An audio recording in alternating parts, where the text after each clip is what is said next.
Now, while we're on the subject of our most loved public services, let's turn to the weekly bin collection. Well, we'd been told by this government that they would return, but the government's waste strategy for England, only affects England, is out today. And after what they'll no doubt be calling a listening exercise, there's no pledge on weekly collections, despite all the noises they made before the election. Anita, and she's good at this, has been rummaging through the waste. Oh yes, just pulled off my marigolds before we came on air. Community Secretary Eric Pickles stomped into government, promising that he'd bring back those weekly bin collections in England, even as many councils, including Conservative ones by the way, were stopping them. The councils, are arguing that fortnightly collections are actually a good thing because they encourage recycling, they reduce hefty landfill costs, and any attempt to enforce weekly collections, they say, cuts across the government's commitment to localism, letting local communities make their own decisions on how services are run. But Binman Pickles, well, he disagrees very strongly. He thinks weekly waste collection is a vital service that people want from their local council and that it is a council's duty to provide them. And there has been a lot of speculation that he wanted to give, we believe, an estimated £100 million to councils to encourage them to reinstate the weekly collection. But it was revealed today that his efforts are in vain. Not in the van, in vain. The waste review that has been launched this morning gives no extra cash for weekly collections, and it contains no detail on how they might be achieved. Instead, it says the government will work with local councils to increase the frequency and quality of collections. But as councils can't be forced into weekly collections and there is no money to incentivise those weekly collections, it is unlikely that Mr Pickles is going to see a widespread return of weekly collections. Andrew? Now, we asked for an interview with the Community Secretary, Eric Pickles. He's been an enthusiastic proponent of weekly bin collections, but on the day the government launches its waste strategy, for some reason he wasn't available, perhaps because we wanted to say things to him like, why did you say in 2008, we will provide funding for those councils that wish to introduce proper weekly rubbish collections. And so we will say to councils that if we want an additional weekly collection of smelly rubbish, we will help with the funding to make that happen.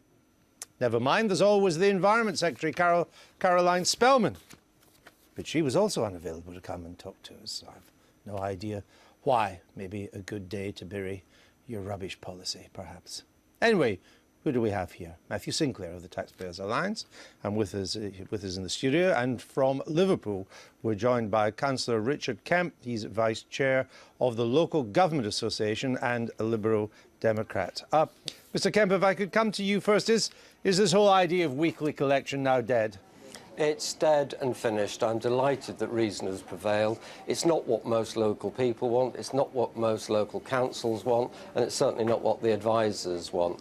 What people want is a cost-effective system which maximises recycling and promotes healthy living. And that can be dealt with best by local councils coming to local decisions, knowing their area, knowing their terrain, and able to choose the system which is best for them. And choosing to do things differently in different parts of their own areas. So I understand, Mr Kemp, the localism argument, which is not one that Mr Pickles has used. I understand that, but even if we left it to local councils, which seems to be happening now, what is the case against a weekly pickup of our perishable waste? Well, because the other things we're doing now have changed dramatically in the last 10 years. There isn't that much to pick up. Many councils are now collecting food waste. Most councils are now collecting green waste. Most councils are now collecting recyclables. So if you take all those out of what used to go in the bin 10 years ago, there isn't actually all that much left in the bin, and there particularly isn't much left that will rot. The other argument is that it's very clearly that the fortnightly system is actually helping us improve the recycling rates. Now that's absolutely vital, not because it's an EU directive, but because we're running out of holes in the ground to put things in. We've got through 200 years of industrial revolution holes in the ground in a matter of about 15 years, and we will have nowhere left to put the rubbish unless we manage to increase the recycling and reuse rates. All right, let me bring in Matthew Sinclair of the Taxpayers Alliance. You heard what Mr Kemp said there. It's up to local governments to do this. It shouldn't be a central government policy anyway. And in the 21st century, this is the proper way of doing it. If this was up to local government, then great, but it's not. This policy is being dictated by massive landfill taxes. It's being dictated by an EU target for which is so simplistic, so inflexible, that it's forcing councils into trying to encourage recycling through these draconian policies like fortnightly collections, through rationing, instead of... Fortnightly collections are draconian policies. They're draconian because they're telling people we're going to only collect a certain amount of waste, rather than doing the way other local authorities have got better results, through offering rewards, for example, for people who recycle a certain amount, or through looking at what is the material that's really valuable to recycle, rather than just setting a simple target of we want to recycle so much waste. Well, plenty of it could easily be thrown on the ground. It's not going to do anyone any harm. Some of it is valuable. We should try and recycle that. It's this misallocation, and the ideas are being driven by councils. We've got a spokesman for councils, but he's in the end defending here a policy which hasn't come from councils. It's come from the EU, and it's been enforced by central government, and that's what needs to be swept away. So this can be a genuinely local decision. Mr. Cam, give me your reaction to that. Well, absolute claptrap. What the Taxpayers Alliance and some parts of government don't seem to realise is you can't keep putting things in the ground because there's no ground to put it in. In places like Merseyside, there are less than 7 years land or holes left for dumping in. After that, what are we going to do? Dump it in the sea? Export it? These are local problems which need local solutions. It's nothing to do with Europe. It's nothing to do with the government. This is just the practicalities of what you can do on the ground. Plenty of councillors who are honest about it will tell you that this has been entirely done in response to landfill taxes. And if you look at, for example, an IFS study, it said these landfill taxes are massively excessive compared to the environmental costs they're trying to deal with.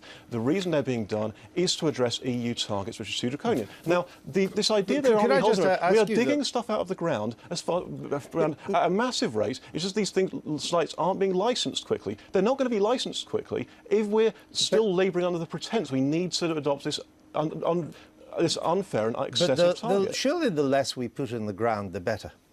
I think that it really depends on the cost and depends upon the inconvenience it imposes on people, because in the end there's no harm in this. This stuff goes under the ground, it doesn't hurt anyone. We're talking here about mines and quarries, things like that. We empty them, we fill them back up again. The question is, are those raw materials valuable? Is it worth saving them and recycling them, such that we're better off if we've reused them through recycling? And for some materials that's true, for some it isn't. And trying to insist on this one-size-all policy for waste means we miss the point about trying to get best value for genuinely scarce raw materials. Mr. Kemp, let me just ask you a question, just so you can explain to our viewers. If it's now a weekly commercial delivery for the sort of perishable waste, if I put a bunch of perishable waste into the bin on a Monday and the collection isn't for another 2 weeks, isn't that a danger? Isn't that sort of good news for rats? Not at all, because almost every council now puts things, gives people containers. They are very secure. I've yet to see a rat that can open a wheelie bin. They're not that clever, and they can't jump into one either. Clearly, in some parts of cities there are some problems. So, for example, in Liverpool, we still have a weekly collection for all rubbish because we can't use containers. So this is why it's very important that we look locally. Every council knows its area. It knows what can be done, dependent on the terrain. You do things differently in places where there are terrace houses, semi-detached houses and flats. And what we need to do is to keep the cost down. Moving back to a weekly collection would cost more than £200 million to somewhere in the public sector to achieve worse recycling and worse outputs. And I can employ 20,000 care assistants to look after the elderly for that money. Victor, what's your view? Well, it's a pretty powerful argument, I think, that Richard's making. That we do have an environmental problem. I fail to see how digging more landfill sites is a good idea. Actually, I used to be a dustbin man a long time ago, so You're the expert. I have some sympathise with the. I'm an expert at lifting dustbins, but not at recycling. We do have to increase recycling rates. We do have to reduce the amount of landfill. There is a problem. You can't have localism and orders from central government. Final brief word from you, Mr. Sinclair. The critical thing is we're not talking about about digging more holes. We're talking about filling the holes we've already dug. We're talking about something we've been doing for centuries. The idea that there was some sudden imperative which meant that we had to switch to this overall target is just wrong. This has been driven from Brussels. It should be a local decision. OK, we've had the debate. Gentlemen, thank you very much for joining us. No doubt this will rumble on.